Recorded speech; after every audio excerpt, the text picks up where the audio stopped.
네, 서울 광서구청장 보궐선거에서 패배한 국민의힘이 오늘 오전에 긴급 최고위원회를 열어서 혁신안을 논의할 예정이었는데 이 최고위가 취소가 됐다고 합니다. 조만간 인재영입위원회, 미래비전 특별위원회, 총선기획준비단을 동시에 출범시킨다 이런 보도가 나오고 있는데요. 자, 국민의힘 어느 쪽으로 가야 되는 건지 이분 전화 연결해서 좀 자세히 이야기 나눠보겠습니다. 국민의힘 김태우 선대위 상임고문을 맡았던 분인데요. 안철수 의원입니다. 나와 계시죠? 네, 안녕하셨습니까? 네, 표차가 17.15%포인트 나왔습니다. 혹시 이 정도 차이가 나올 거라고 예상하셨어요? 아마 많은 분들이 처음부터 어려운 선거인 거는 모두 알고 시작했지 않습니까? 예. 그래서 저는 사실 항상 선거할 때마다 사람이 할 수 있는 거는 최선을 다하는 일이고 예. 결과는 하늘이 주신다. 뭐 그런 생각으로 임했습니다. 그래서 저는 뭐 이번 선거뿐만 아니라 뭐 모든 선거를 그렇게 임했는데요.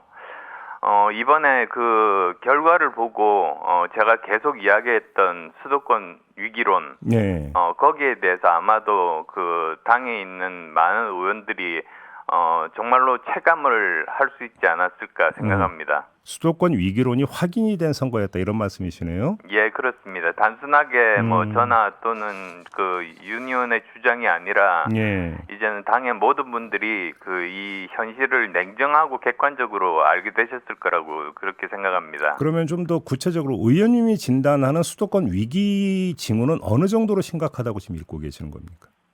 지금 현재 우선은 뭐 제가 직접 이렇게 접하고 있는 저희 지역구 당원들만 보더라도 네. 여러 가지로 저 비판의 목소리들이 꽤 많습니다. 그래서 저희 지역도 그러면 다른 수도권은 아마도 더 심할 거다. 저는 그렇게 생각을 하거든요. 당원조차 비판을 한다고 지금 말씀하셨는데 비판의 포인트가 뭡니까 주로? 비판의 포인트가 여러 가지 뭐 정책적인 부분들이라든지 태도에 대한 부분들이라든지 이런 부분들입니다. 네. 그래서 그런 부분들에 대해서 저는 지금 중요한 것이 사실 선거에서 졌다고 해서 이게 바로 총선에서 다 진다는 것도 아니고 네. 이번 선거에서 이겼다고 해서 내년 총선 그냥 거저 이기는 건 아니지 않습니까? 네. 오히려 저는 진 곳에서 제대로 그 문제점들을 파악을 해서 국민 민심에 맞게 쇄신의 노력을 다하면 총선에서 이길 수 있고 네. 또 반대로 이번 선거에서 이겼다고 이렇게 자만하면은 오히려 총선에서 질 수 있다. 그렇게 생각을 하고 있습니다. 그러니까 이제부터가 이제 본격적인 시작인 거죠.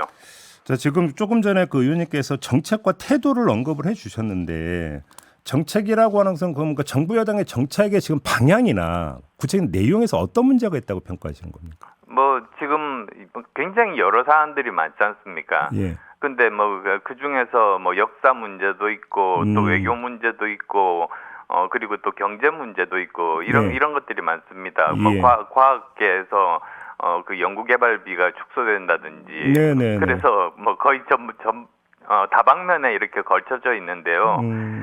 저 지금 제 지역구가 판교 테크노밸리다 보니까 여기서는 제일 이제 문제가 많이 되는 것이 이런 연구개발비 문제. 그 다음에 또 여기가 그 일기 신도시 아닙니까, 분당이. 네. 그래서 이제 건축에 대한 그 재개발 문제 이런 것들이 많습니다. 그러니까 지금 의원님 말씀을 정리를 하면 경제 민생에 올인해도 부족한 판인데 좀 너무 이념형으로 간다. 혹시 이런 문제 의식이십니까? 네.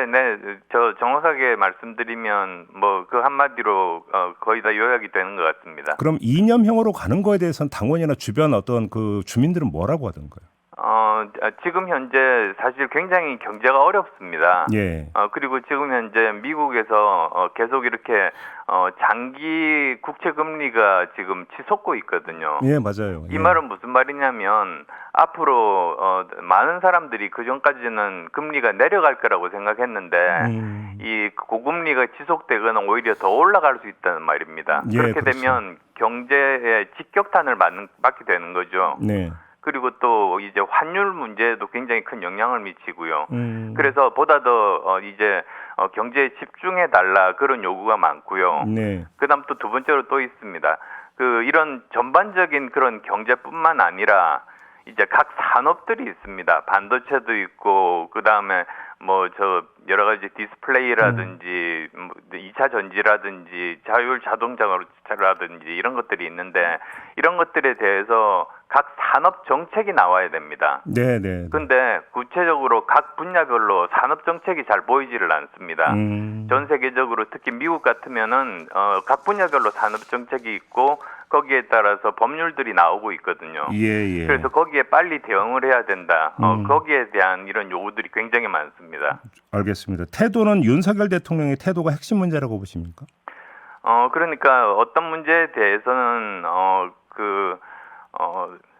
사실 지금까지 기자회견이 한 번도 없었지 않습니까? 예. 그래서 좀 이렇게 정식 기자회견을 해서 그러니까 그냥 도스태핑 정도가 아니고요. 네네. 정식 기자회견을 해서 지금까지 어떤 일이 있었다 이런 것들을 솔직하게 밝히고 이런 문제들에 대해서 이런 식으로 할 테니까는 안심해 달라. 네. 이런 것들이 필요하다는 그런 뜻입니다. 그러면 혹시 그 태도의 문제에 대법원에서 유죄 판결이 확정이 된 사람을 바로 사면 복권을 해줘서 출마길을 열어줄 이것도 그 태도의 문제에 들어간다고 보십니까?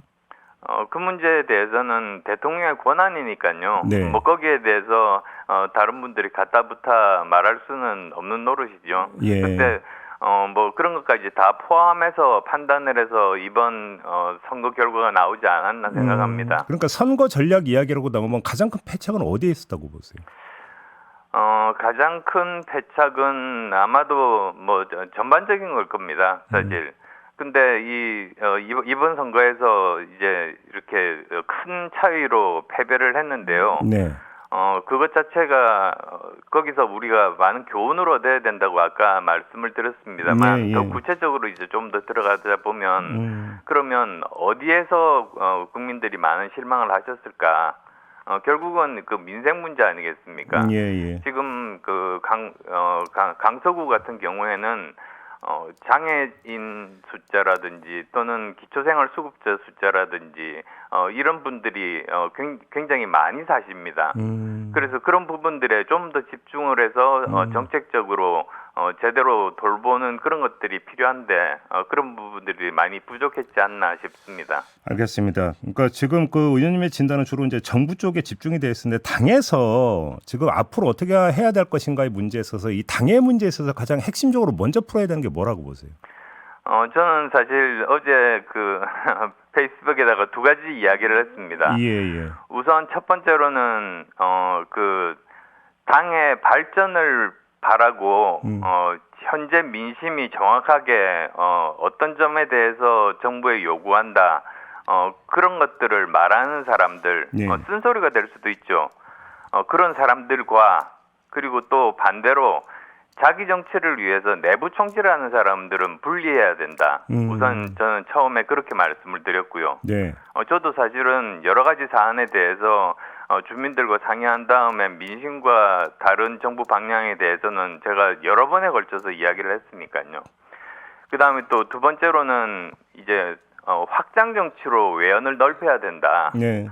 그래서 생각이 조금 다를지라도 사실 생각이 뭐 사람이 부모 자식 간도 생각이 다르니까요.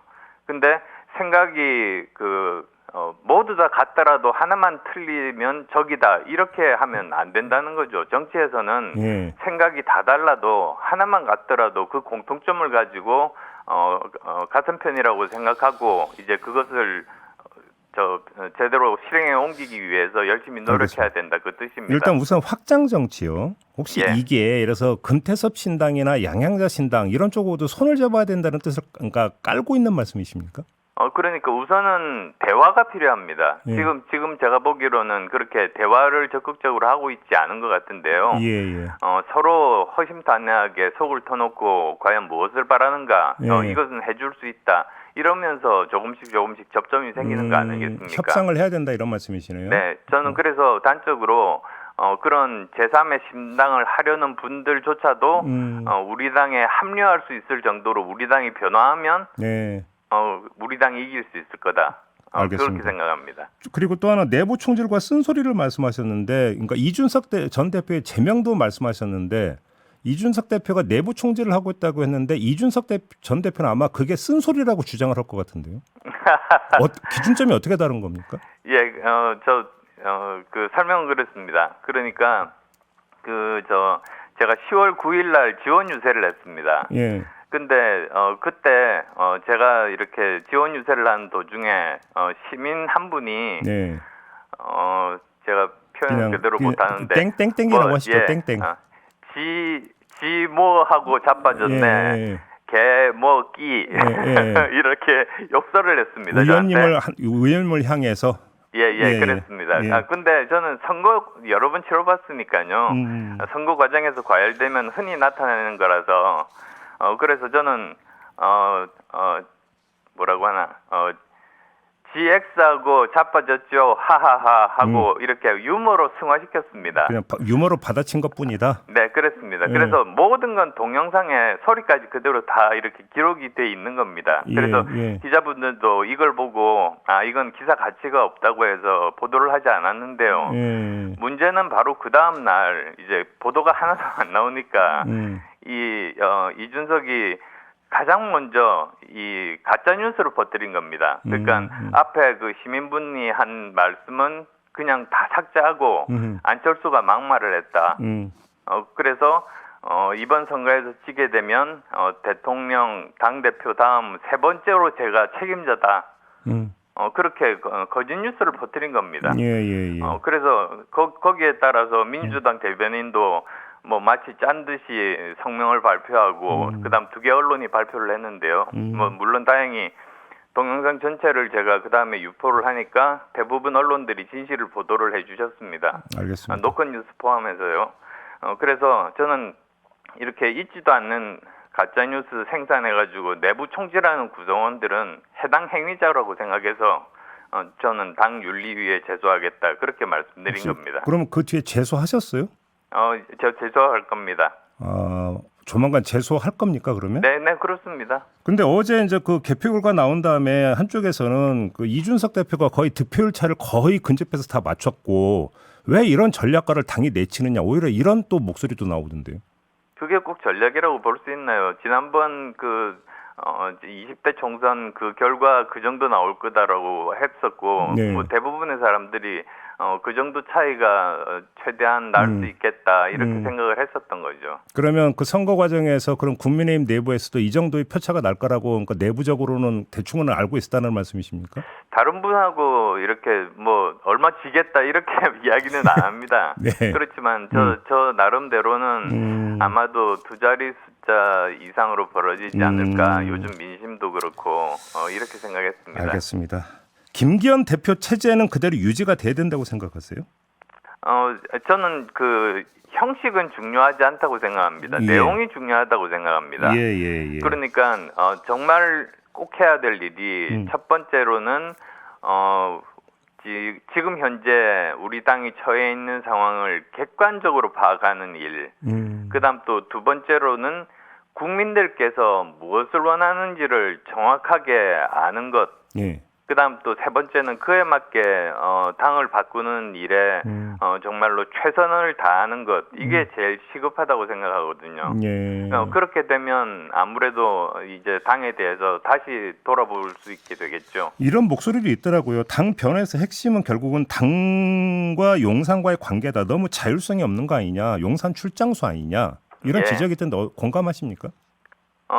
저는 계속 그랬습니다. 저는 당과 이제 용산과의 차이점은 뭐냐면 용산은 그 민심과 접점이 사실은 없지 않습니까? 근데 당은 그 지역구 의원들이 있어서 누구보다도 민심을 잘 알거든요. 그래서 당이 해야 될 일은 그 민심과 만약에 다른 그런 결정이라든지 발언이 용산에서 나오면 그 점에 대해서 올바로 지적을 하고 정확한 대안을 제시하는 일이다. 이렇게 생각했는데 그 점에서 저는 좀 부족했다고 생각합니다. 근데 그 역할을 김기현 대표가 잘 할까요? 이제부터 해야죠. 그래서 지금 이제 이번이 정말 중요한 좋은 계기가 될 수 있다고 봅니다. 그래서 이번부터 시작해서 제대로 민심을 제대로 전달하는 일을 해야지 당도 제대로 가고 용산도 제대로 가고 그래야지 국민과 국가가 성공할 수 있을 거 아니겠습니까? 알겠습니다. 의원님이 걱정하시는 수도권 위기론이 있잖아요. 예. 그거를 극복할 수 있는 방법 중에 하나가 후보 경쟁력 아니겠습니까? 예. 그런 차원에서 질문 드리고 싶은데 하태경 의원이 이제 부산 떠나서 서울로 출마한다고 선언했는데 이런 케이스가 그래서 당의 중진이 영남이나 이런 데서 서울 내지 수도권으로 출마하는 것이 하나의 대안이 될 수 있다고 평가하세요? 저는 약간 그 포인트를 바꿔서요. 예. 실제로 그 사람이 그 지역에서 경쟁력이 있는 사람인가 그걸 돌아보는 게 우선이라고 생각합니다. 무조건 그냥 중진이라고 가서 아무도 모르고 낯선하면 그게 무슨 의미가 있겠습니까? 예. 그래서 한 석이라도 더 가져오는 것이 목적이다. 우선 목적을 분명히 해야 됩니다. 그래서 한 석이라도 더 가져오려면 그 사람이 그 지역에서 경쟁력이 있는지 예. 그리고 또 그 인물과 그 지역이 잘 맞는지 거기에 따라서 전략을 먼저 세워야 된다. 네. 그게 없이 무조건 이렇게 보내는 것은 옳지 않다는 생각입니다. 알겠습니다. 혹시 의원님은 분당 고수하시는 겁니까 지역구? 저는 지금 보궐선거로 작년 6월에 들어와서 이제 1년 3개월 됐습니다. 근데 이게 여의도에서 돌고 있는 썰 중에 하나가 당에서 누군가가 의원님께 대준 출마를 권유했다는 썰도 돌고 있다고 하던데 전혀 사실 썰인 아닙니까? 거죠. 저한테는 아무도 말을 안 하시더라고요. 그런 얘기 한 적 없었습니까? 예, 그래서 사실 정치인에게 제일 중요한 게 주민들과 약속 지키는 거 아닙니까? 네네. 그리고 또 지금까지 이렇게 2년이 안 되는 재보궐선거로 들어온 의원들이 모두 다 총선 때는 그 지역에 재출마했던 것이 정치권의 관행이고 네. 이미 신문 기사로 전부 다 검색을 해서 제 말이 맞다는 게 증명이 돼 있습니다. 알겠습니다. 네. 오늘 말씀 여기까지 들어야 될 것 같네요. 고맙습니다, 의원님. 네, 감사합니다. 네, 안철수 국민의힘 의원이었습니다.